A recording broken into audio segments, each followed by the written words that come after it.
وإقرار وإذانا، صلى الله عليه وعلى آله وصحبه ومن اتبع سبيلهم إصرارا وإعلانا. أما بعد، إخوة الإيمان، فإن تقوى الله أحسن ما أسررتم وأجمل ما أظهرتم وأنفس ما ادخرتم. إن السبيل إلى السعادة الكبرى وخير الزاد في الأولى والأخرى. فأما من أعطى واتقى وصدق بالحسنى فسنيسره لليسرى. أمة الإسلام، إن فيما نعيشه هذه الأيام من استجداد حل المصير والتئام الخير وتوكل الأوامر لموضع اعتبار ومحل ذكر.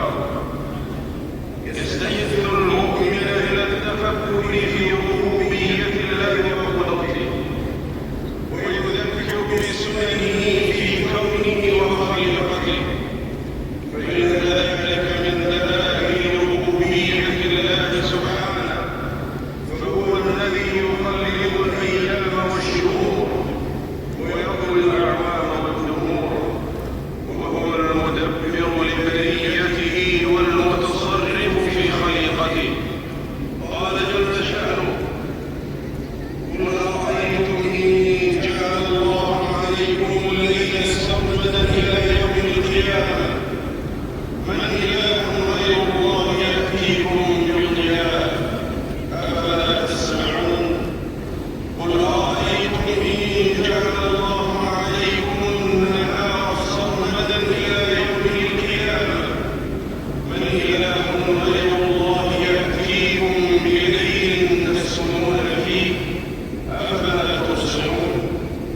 ومن كانت له الربوبية المطلقة فإنه هو الذي يستحق أن يفرد بالعبودية المطلقة، كما أن ذلك يذكر بسنن الله في هذه الدار، إذ جعلها سبحانه متقلدة الأحوال متغيرة الأطوار، لا يدوم لها حال ولا يستقر لها شأن، كما مثل الله جل شأنه حالها في كتابه الكريم بقوله: اعلموا أنما الحياة الدنيا لعب ولهو وزينة وتفاخر بينكم وتكاثر في الأموال والأولاد كمثل غيث أعجب الكفار نباته ثم يهيج فتراه مصفرا ثم يكون حطاما وفي الآخرة عذاب شديد ومغفرة من الله ورضوان وما الحياة الدنيا إلا متاع الغرور. وما الحياة الدنيا إلا متاع الغرور. إنه مثل عجيب وتصوير بديع لتقلب أحوال هذه الدنيا، نعمة ورخاء وشدة وبلاء. الحمد لله أهل الحمد ومستحقه، وأشهد أن لا إله إلا الله وحده لا شريك له في إبداع خلقه، وأشهد أن نبينا وسيدنا محمدا عبده ورسوله صلى الله عليه وعلى آله وأصحابه والشاهدين بصدقه ما صح سحاب بوامله وقدره. أما بعد أمة الإسلام، فإن مما يستوجب اللهج بحمد الله وشكره ما أفاض الله على الناس في هذا الزمان من وسائل التبريد والتكييف الحديثة، مما لم يكن في أزمنة مضت وعصور خلت. إنها موجبات شكر وادكار ومواضع تأمل واعتبار. والله جعل لكم من بيوتكم سكنا وجعل لكم من جلود الأنعام بيوتا تستخفونها يوم ضعنكم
آله وصحبه الغر الكرام ومن اتبعهم بإحسان ما لمع بدر تمام وهمع خطر غمام. اللهم أعز الإسلام والمسلمين. اللهم أعز الإسلام والمسلمين. اللهم أعز الإسلام والمسلمين. اللهم واجعل هذا البلد آمنا مطمئنا وسائر بلاد المسلمين. اللهم احفظ هذه البلاد المباركة المملكة العربية السعودية مهبط الوحي ومأرز الإيمان ومهوى أفئدة المسلمين ومتوسيل للمرسلين صلى الله عليه وسلم من كيد الكائدين ومكر الماكرين يا رب العالمين. اللهم احفظ ولي أمرنا خادم الحرمين الشريفين وولي عهده لما تحب وترضى وخذ بناصيتهما للبر والتقوى. اللهم احفظهما بحفظك وأيدهما بتأييدك ووفقهما لما فيه خير العباد والبلاد يا رب العالمين. اللهم اصلح أحوال المسلمين في كل مكان وزمان يا رب العالمين وانصرهم على عدوك وعدوهم يا أرحم الراحمين. ربنا تقبل منا إنك أنت السميع العليم وتب علينا إنك أنت التواب الرحيم.